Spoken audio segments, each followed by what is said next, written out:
Empezamos. Buenos días. Si quieres dar una introducción, por favor, de la novela. Bueno, esa, como habrán notado, es una novela con contenido histórico que deambula por el tiempo, va y viene, porque hemos querido fijar un cuadro que conforma la realidad puertorriqueña en el presente, pero que arranque de distintas épocas, poniendo el énfasis en aquellos periodos históricos en que se va definiendo la realidad nuestra, de nuestro país. Como han visto, tenemos, por ejemplo, en la década del 30, que hasta hace muy poco era un periodo muy poco estudiado por los historiadores. Ya es bastante conocido, ¿no? Lo que ocurrió en esos años que van de 1930 a 1945 más o menos, esa década y media, durante la que se desató una represión brutal contra nuestro país en primer lugar, y durante la que se fue definiendo a Puerto Rico como un enclave militar de los Estados Unidos de cara a la Segunda Guerra Mundial, para lo cual, entre otras cosas, se enviaron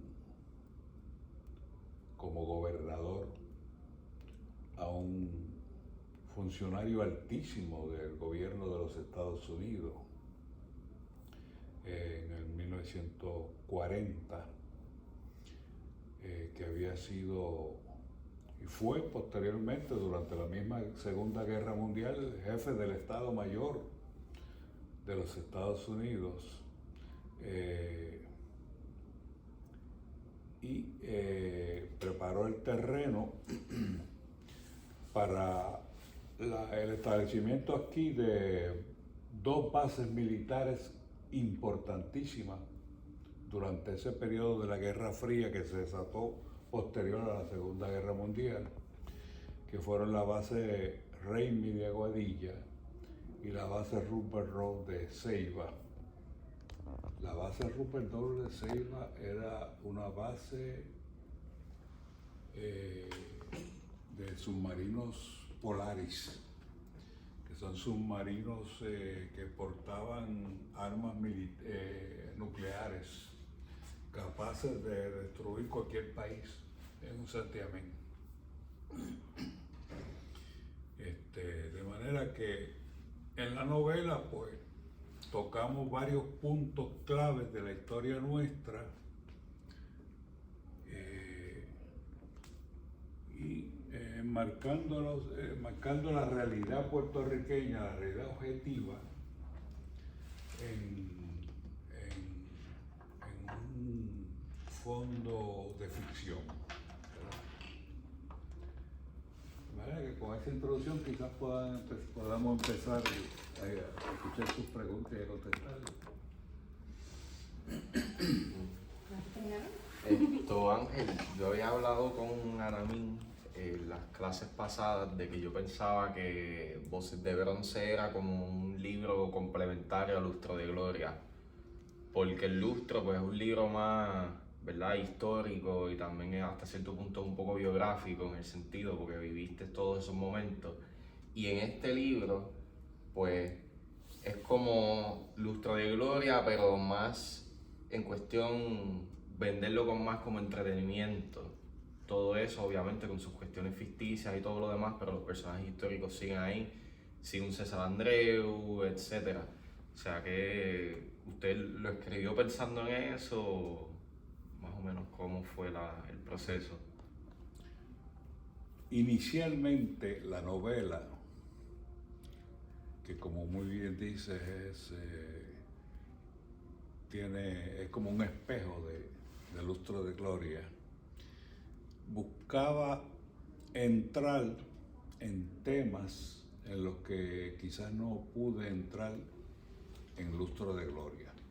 Por ejemplo, Lustro de Gloria trata básicamente de la historia del Partido Socialista puertorriqueño, ¿no? Y plantea la tesis de que el Partido Socialista puertorriqueño, que teóricamente siguió funcionando hasta 1992, en realidad desapareció en el 1977 como partido de la clase obrera. Y entonces es una organización política legal e ilegal. Y esos aspectos ilegales, yo entendí que todavía no podía entrar mucho en el 2009, que es cuando se publica Lustro de Gloria, y empiezo a buscar la manera de publicarlo en un instrumento de ficción como sería una novela. Ya al fallecer Maribraz, se abrieron las compuertas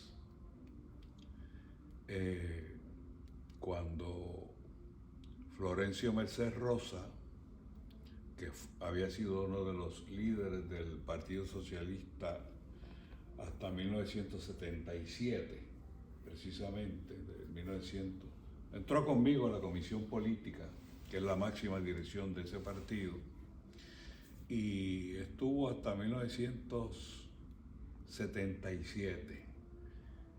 Pues en el velorio de Maribraz, él dice allá en Mayagüez, en un acto en la Plaza de Recreo, con la presencia del alcalde de Mayagüez, estaba allí también en ese velorio.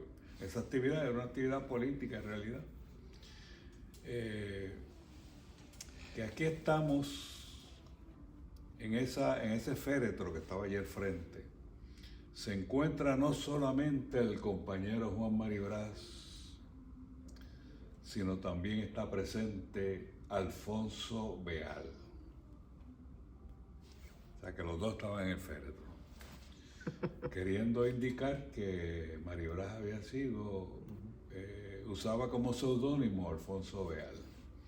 Y eso abrió las compuertas porque entonces establece claramente lo que se empezó a insinuar en Lustro de Gloria, que es que el Partido Socialista le daba la dirección política a una organización armada, ilegal, revolucionaria, clandestina, que existió en Puerto Rico, que se llamó los Comandos Armados de Liberación.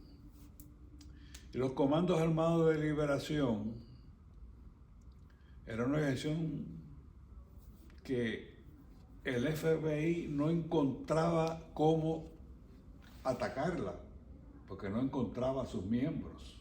Era absolutamente clandestina, tenía un sistema de operar compartimentado, con unos cuadros sumamente eficientes, unos cuadros militares y políticos, que no los encontraban por ningún lado y continuamente estaban fabricándole caso a distintos compañeros y divulgaban en la prensa que los Comandos Armados de Liberación son un brazo militar del MPI primero y del PCP después, porque el Movimiento Pro Independencia es el antecesor histórico, como han visto en Lustro de Gloria, del Partido Socialista puertorriqueño. Y era una organización que llevó a cabo operaciones militares sumamente importantes. Para empezar, fue responsable de la destrucción del sistema de enfriamiento de la planta General Electric del poblado Palmer de Río Grande, en un momento clave de aquella huelga de 1.200 trabajadores, cuya acción rompió el espinazo de la estrategia patronal contra los obreros, que estaban luchando hacía más de 10 años porque el patrono le reconociera su sindicato y se sentara a negociar en la mesa de negociaciones mejores condiciones de trabajo, mejores salarios, etc. Y que era una batalla que también llevaban contra la General Electric los sindicatos en los Estados Unidos. Para ese tiempo, esa era una de las empresas más poderosas del mundo, la General Electric. Y usaba diversos mecanismos para evitar que los trabajadores de sus empresas se organizaran sindicalmente. Y no lo lograban en ninguna parte, en ninguno de los estados de Estados Unidos. La primera vez que se logró un triunfo sindical fue en Puerto Rico, en el barrio Palmel, en esa huelga que empezó el 28 de octubre de 1969 y terminó en julio de 1970. Duró 9 meses. Factor clave, claro, aparte de la masividad y la combatividad de los trabajadores, el apoyo del movimiento estudiantil de la época, el apoyo del movimiento obrero en general, el apoyo del movimiento pro independencia, fue esa acción de los comandos armados de liberación, porque ellos habían empezado a operar la planta con rompehuelgas y a partir de ese evento no pudieron seguir adelante. Y desde entonces, pues los comandos armados de liberación siguió llevando a cabo operaciones de solidaridad con los trabajadores en lucha. Otro de las grandes huelgas fue la huelga del periódico El Mundo en 1972. Anterior a eso, esa misma planta del periódico El Mundo había tenido una huelga en 1969 y la habían perdido, porque a pesar de la combatividad de los obreros y la presencia masiva de los trabajadores en los piquetes, el patrono lograba meter rompehuelgas usando helicópteros a la planta, y con esos mismos helicópteros sacaban los paquetes de periódicos y los distribuían a través de toda la isla. Y los obreros pues bloqueaban las entradas, pero ya no valía la pena porque los metían por el aire. Entonces en el 1972 usaron la misma táctica de los helicópteros. 3 helicópteros entraban, dejaban los rompehuelgas en el interior, esos rompehuelgas operaban la planta, producían el periódico, venían los helicópteros, los recogían y los repartían por todo Puerto Rico. Y en toda lucha obrera, pues, si tú no logras paralizar la producción, fracasas. Y los comandos armados de liberación atacaron los helicópteros y los destruyeron. El patrono, empecinado en ganar la huelga, siguió adelante y buscó más helicópteros, buscó 2 helicópteros adicionales y empezó con el mismo trajín. Entonces, ¿qué ocurrió durante ese evento? Que el liderato de la Unión de Periodistas, la Unión de Periodistas Artegráficas y Ramas Anesas, Upagra. la Upagra, se acerca a nosotros, vamos a decir nosotros, porque éramos los dirigentes ya era el Partido Socialista. Del Partido Socialista éramos los mismos que dirigíamos los comandos armados de liberación. Hoy lo podemos decir, en esa época no, ¿verdad? Miren, nosotros, nos dice el liderato, esos líderes, principalmente del taller del periódico, y entre ellos un gran héroe obrero de Puerto Rico que se llama Ángel Báez.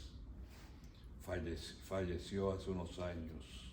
Ángel Báez se convirtió en combatiente de los CAL porque nos pidieron, mire, denos el material, explíquenos cómo funciona eso, y nos encargamos de tumbar me acuerdo que dijo, la mierda de helicópteros eso. Así que le dimos el material y tumbaron los helicópteros. Y entonces la figura de Alfonso Beal era Juan Maribraz o era una creación de otro tipo. Y después de eso, para continuar lo que dice el compañero, porque como yo sé la contestación, si no era Juan Maribraz, era otro tipo de construcción, Alfonso Beal, Sí. y después, ¿por qué la conviertes en personaje en la novela? Sería la pregunta mía. ¿Qué era realmente Alfonso Beal en la realidad histórica? Bueno, yo recuerdo muchos años después de yo haber salido del Partido Socialista, que me encuentro con el compañero Juan Maribraz y le pregunto, Juan, para la historia, ¿qué vamos a hacer con Alfonso Beal y los comandos armados de liberación? Él me dice, chacho, si Alfonso Beal sabe que era una entelequia.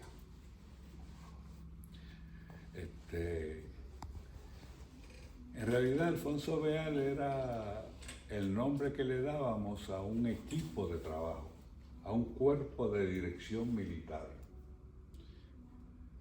un comando de dirección militar que lo integraban 5 compañeros. 3 de esos compañeros fallecieron, hay 2 que están vivos. Es decir, que Alfonso Beal era un colectivo, no era una persona. Uno de ellos, por supuesto, era Juan Maribraz. ¿Y de acá de si Humacao? alguien pudiéramos Y de Humacao, personalizar... se puede decir, ¿verdad? ¿Ah? Que lo has dicho. De Humacao había otro. ¿Cómo? De Humacao había otro Alfonso Beal. Bueno, si pudiéramos personalizar Alfonso Beal, yo diría que era Julio Vives Vázquez. De acá, ¿verdad? ¿Cómo se llama este pueblo aquí? Naguabo, Yabucoa, Cercano a Caguas y Las Piedras, el Turabo, San Lorenzo, Gurabo. San Lorenzo. Él era de San Lorenzo. Es decir, que era de la zona de acá, de Humacao, ¿verdad? De la Humacao, Cagua. Eran 5 compañeros, el otro que también lo puedo mencionar porque ya falleció también era Fermín Arraiza Miranda.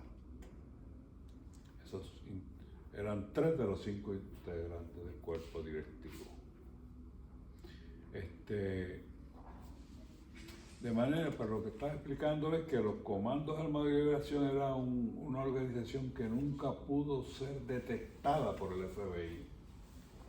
A diferencia de los macheteros que sí arrestaron a toda la cúpula, ¿verdad? Era otro tipo de organización. Bueno, era más o menos el mismo tipo de lucha clandestina y qué sé yo qué, pero al ser una organización que es ella misma político-militar, que no tiene un partido de masas detrás asumiendo su dirección, pues se facilitó el que pudiera ser penetrada. Hay una persona de apellido Rodríguez que el FBI logró partirlo.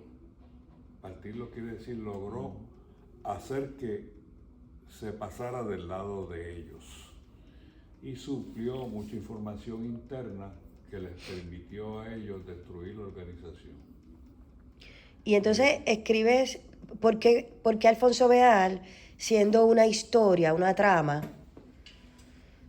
también que tiene una actualidad muy fuerte, que es el 2015, donde hay un partido socialista del pueblo, que tiene también una rama para este tipo de acción militar, ¿por qué entonces Alfonso no es una entelequia?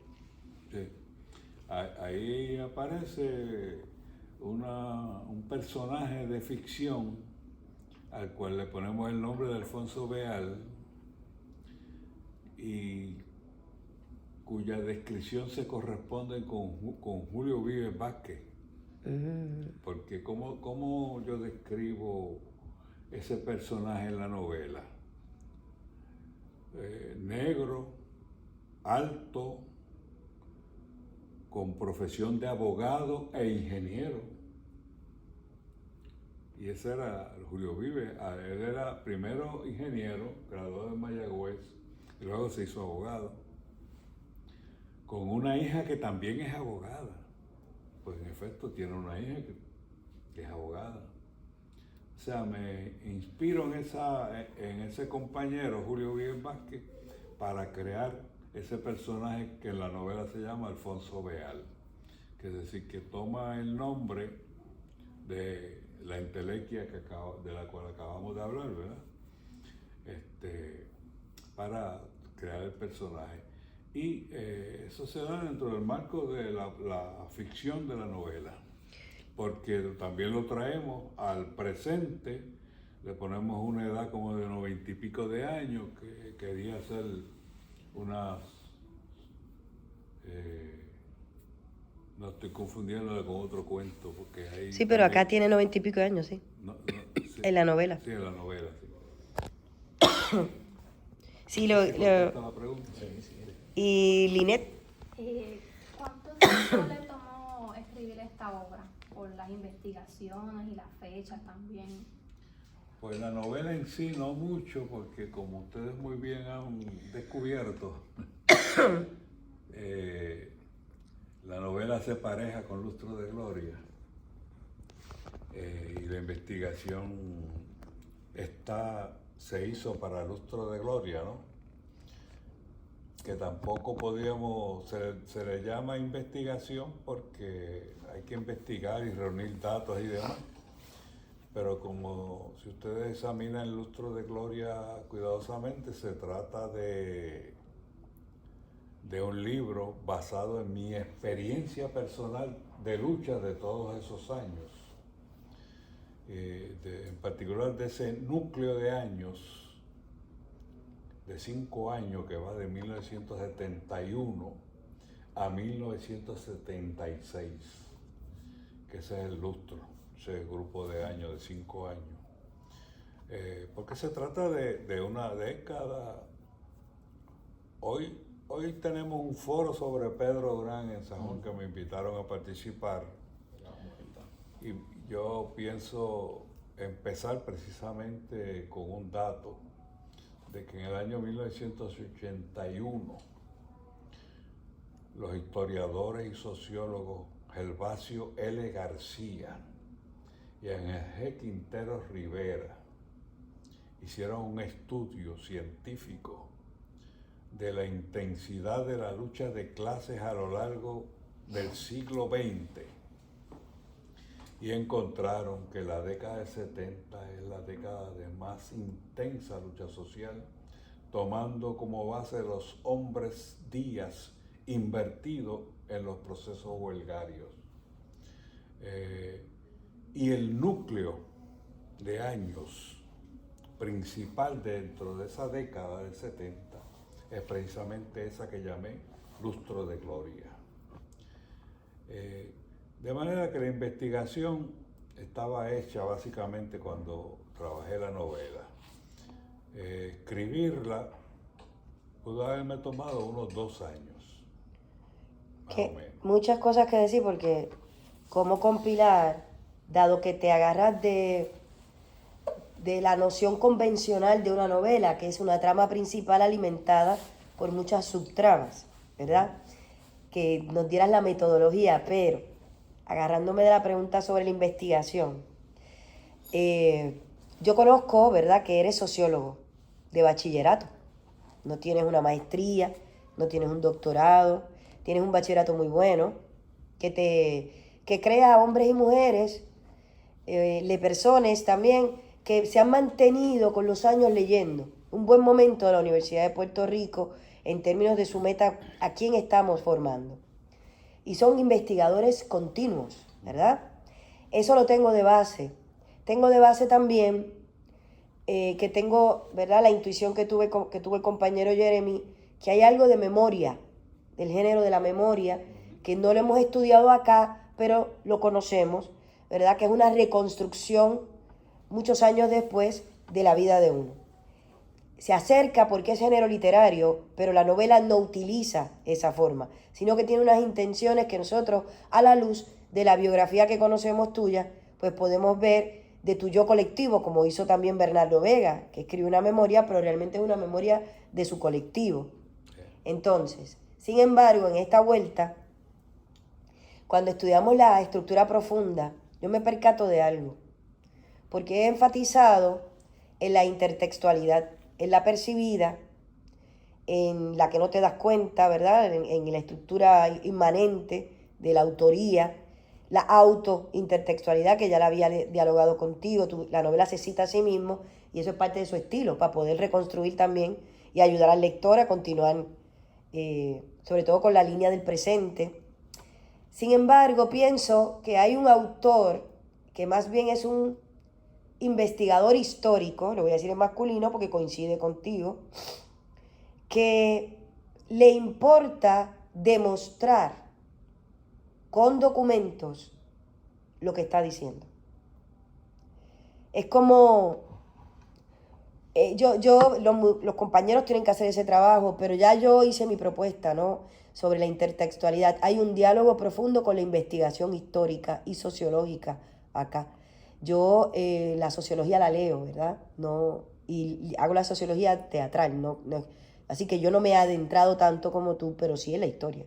Y entonces veo eso. Por eso yo cuando presento la novela, la distancio de la novela latinoamericana actual como está definida, porque tú sí tienes una preocupación con la historia oficial, pero le contestas a la historia oficial, no la parodias. No entras en parodias por la parodia misma. Y no sé si te habías percatado de la abundancia de textos de sociología, el mismo de Bernardo Vega, los discursos de Pedro Albizu Campos, Alcalco. Las citas de Rubén Darío. Bueno, el poema de Rubén Darío, que eso es otro registro, ¿verdad? Pero de intertextualidad. Pero el punto es que si te diste cuenta que hiciste un trabajo, que es lo que ella está notando, de que tu novela refleja como cuando uno investiga y redacta una monografía o una tesis. Sí. Estoy hablando de estilo. Sí. Y para cerrar lo del tiempo que ella pregunta, un elemento importante fue la ayuda que me brindó la compañera Emily Bando, una amiga, porque ella me ayudó a detectar los posibles errores. Ella iba leyendo en una computadora el texto y yo escuchándolo y siguiéndolo en otra computadora para ir detectando las lagunas, los errores. Recuerdo que cuando en una ocasión terminamos de madrugada de ella de leer, yo le digo, pues vamos a empezar de nuevo porque se me quedó. Digo, ay, espérate, no me voy a acostar de la cansada que estaba, ¿verdad? Porque es bien tedioso. Pero ese tipo de cosas hay que hacerlo también en un trabajo de esa naturaleza. Tú seguir y examinar contradicciones, a veces cuando yo estaba leyendo yo encontraba un problema, párate ahí que hay que corregir esto. Esa es la conciencia artística, diríamos, en literatura. Exacto, íbamos haciendo las Puliéndola. correcciones pertinentes. Y eso tomó bastante tiempo, o sea, de esos aproximadamente 2 años que te menciono, podríamos decir que unos 6 o 7 meses es esa fase de estar revisando el material. Y en cuanto al estilo que se cuela de un investigador histórico, esa necesidad de demostrar todo el tiempo. Sí. Eso pues, si examinaran mis libros, se dan cuenta que es más o menos el mismo esfuerzo que hacemos y la misma preocupación, ¿no? De establecer lo que en literatura se llama la verosimilitud, que no es lo mismo que reflejar la realidad que decir la verdad. Es que sea creíble la historia.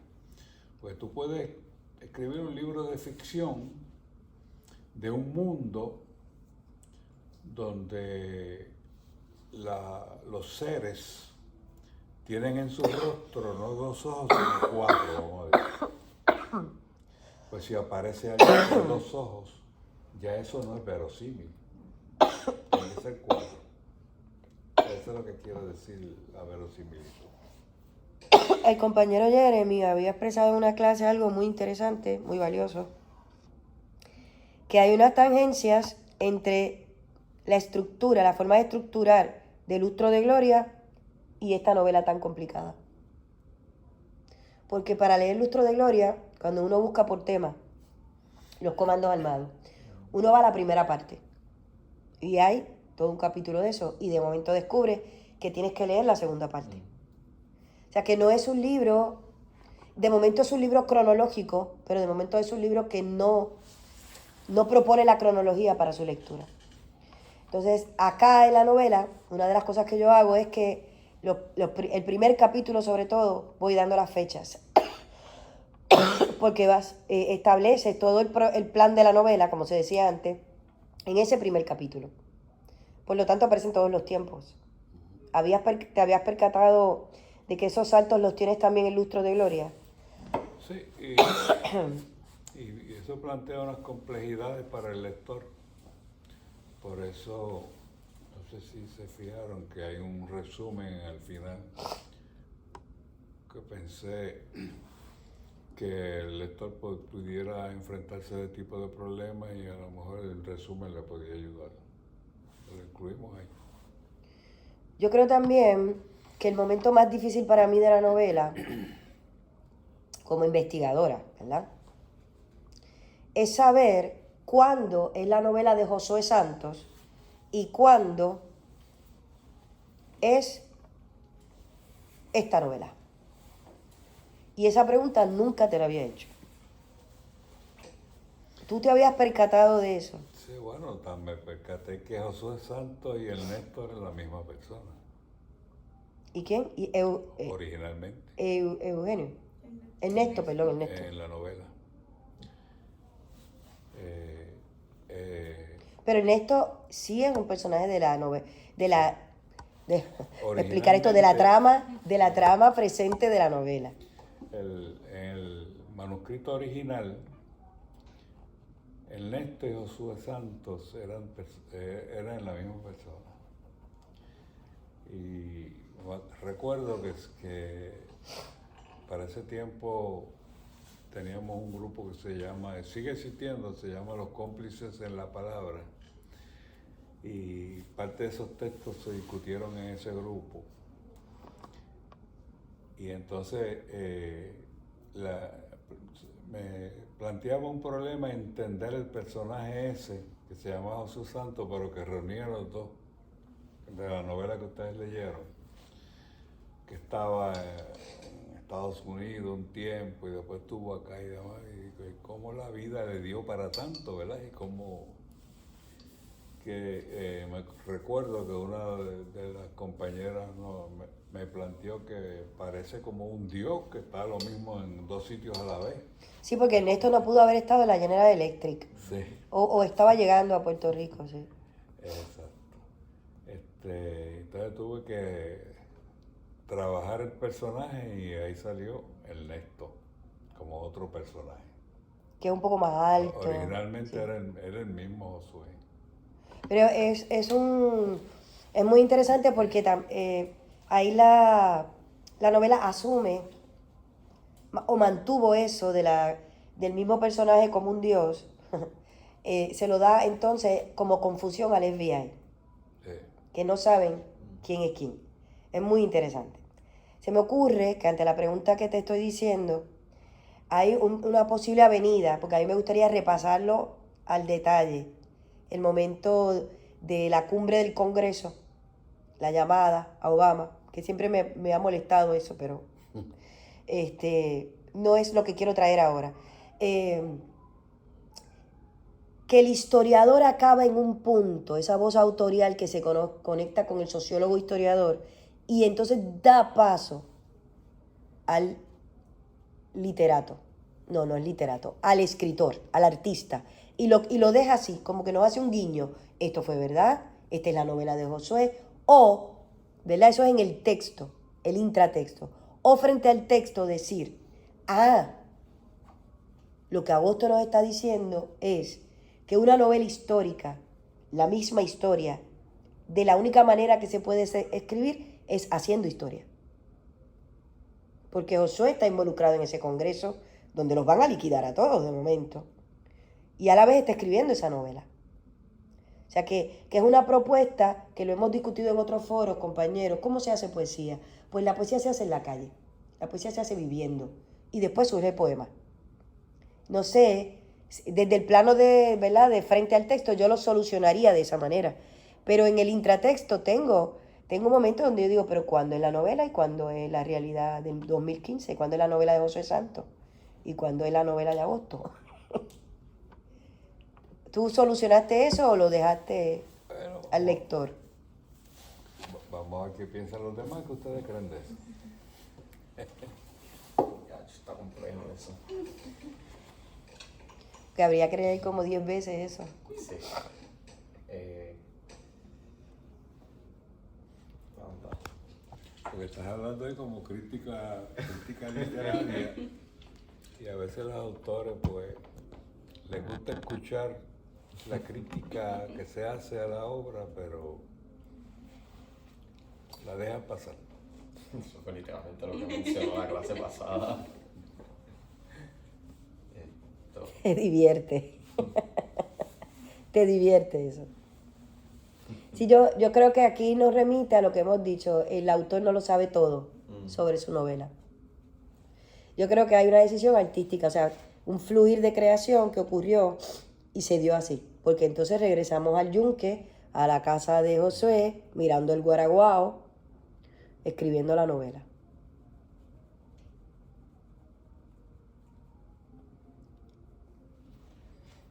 ¿Alguna otra pregunta?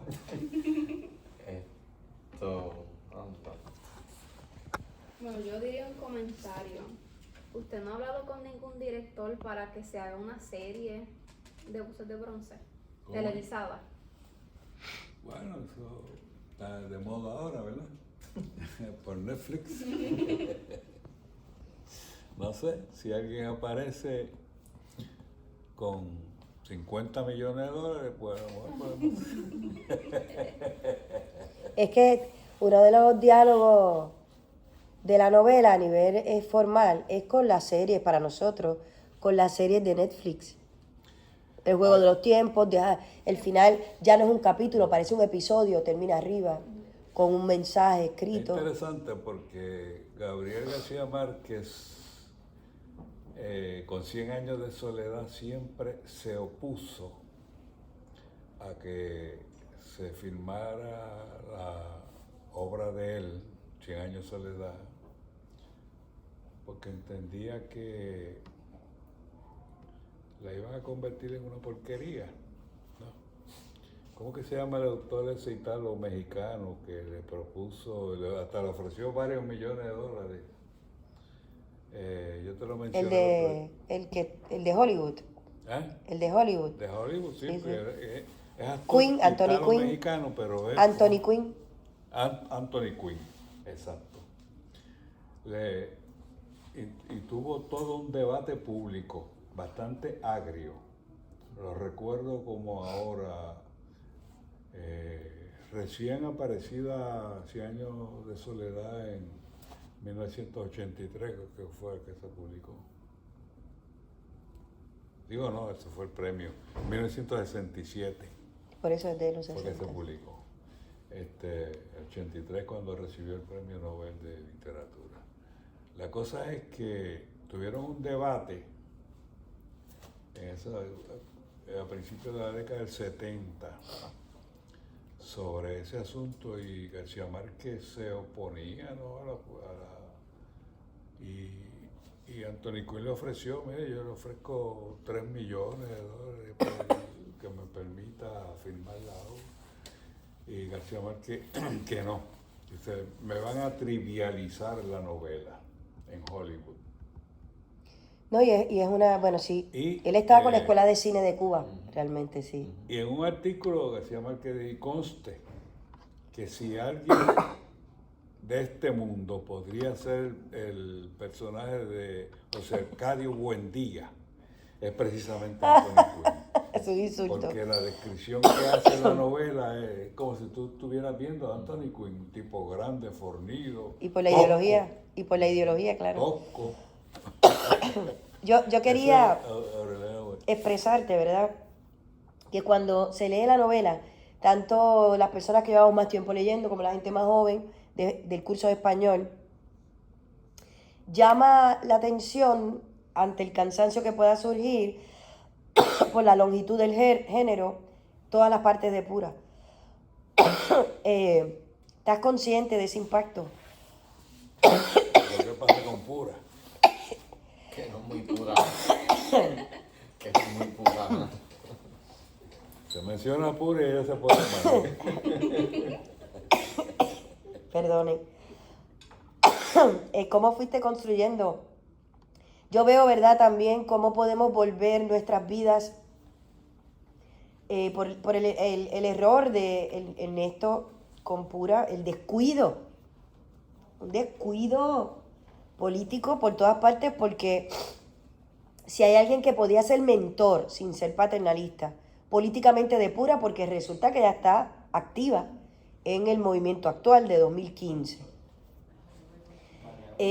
Comete unos descuidos porque es una persona que está minada, es como una mina, porque tiene unos hilos personales, unas relaciones que él no puede controlar. Y ahí se perfila en ese personaje, primero, su machismo todavía, a pesar de ser progresista o socialista, quería controlar ese cuerpo en virtud de la relación de ella con su esposo, a base de una promesa que ella le tenía que hacer cuando ella tenía ya un compromiso con otra persona. Y si se establece una relación con una persona que ya es casada, esa persona tiene derecho a su cuerpo. Así que ahí se ve la vulnerabilidad del personaje.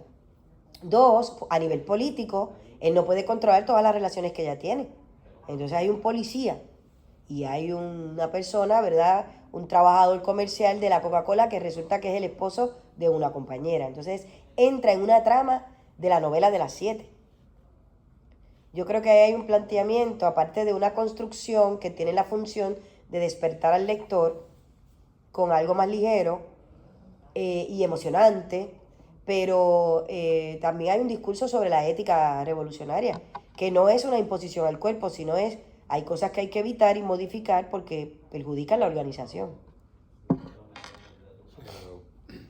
Parte de lo que se pretende es demostrar que los revolucionarios no son seres divinos, cortados a perfección, sino que son seres humanos con todas sus deficiencias, contradicciones y problemas a los que se enfrentan todos los seres humanos cotidianamente, en una sociedad sobre todo de desigualdad social extrema, ¿no? Como es una colonia capitalista como la nuestra.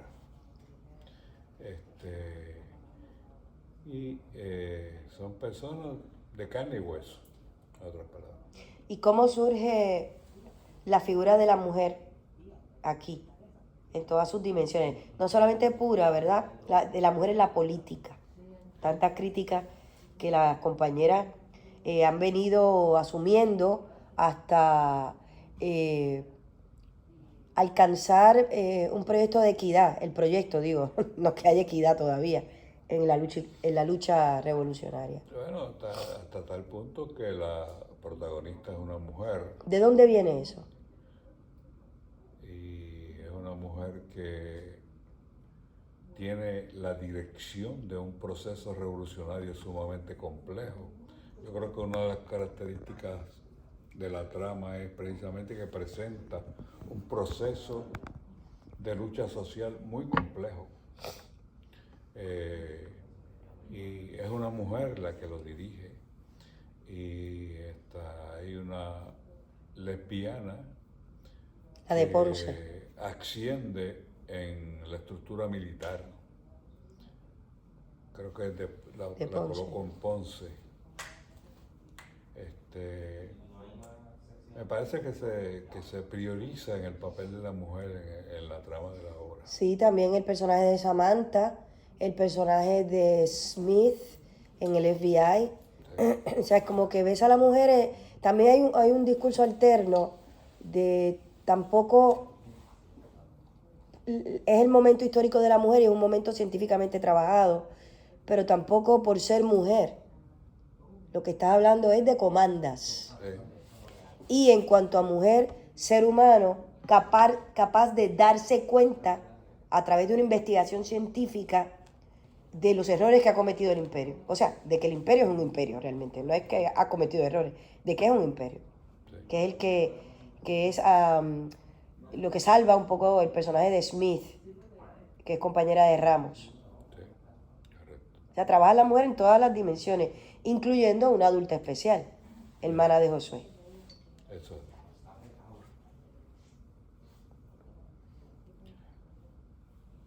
La hermana de uno de los protagonistas de Josué, ¿no? Yo quería trazar un paralelo con lo que mencionó la profesora de la relación de Pura, porque a mí me remitió a algo que pasó en vida real en los 80, no voy a mencionar el nombre, pero simplemente con mencionarlo por encima vas a saber de lo de la ética revolucionaria de un compañero que estuvo en una relación, él estando en un matrimonio, en una organización armada, político-militar, y que por estar fuera de esa relación de matrimonio en Estados Unidos, el FBI infiltró por ahí. O sea que ahí hay un dualismo también en esa cuestión que yo había mencionado a Nami literalmente el primer día que yo abrí la novela y eso fue de las primeras cosas que leí, fue a lo que me remitió automáticamente como estudiante de historia. Yo dije, diache, esto a lo mejor no lo escribiste con esa intención, pero uno acá, por lo menos yo dije, diache, esto es X y X personas. O sea, automáticamente. Puede ser. Bueno, damos las gracias. Ángel Agosto, no sé si quiere cerrar con algún comentario sobre la novela, la charla de hoy. Bueno, yo creo que es alentador, ¿verdad?, que jóvenes como ustedes estén leyendo este tipo de material y esperanzador en cuanto a que posiblemente pues se siembre la semilla para que ese tipo de debate, discusión y trabajos literarios sigan reproduciéndose en nuestro país, que son muy necesarios. Así que muchas gracias. Vale, gracias.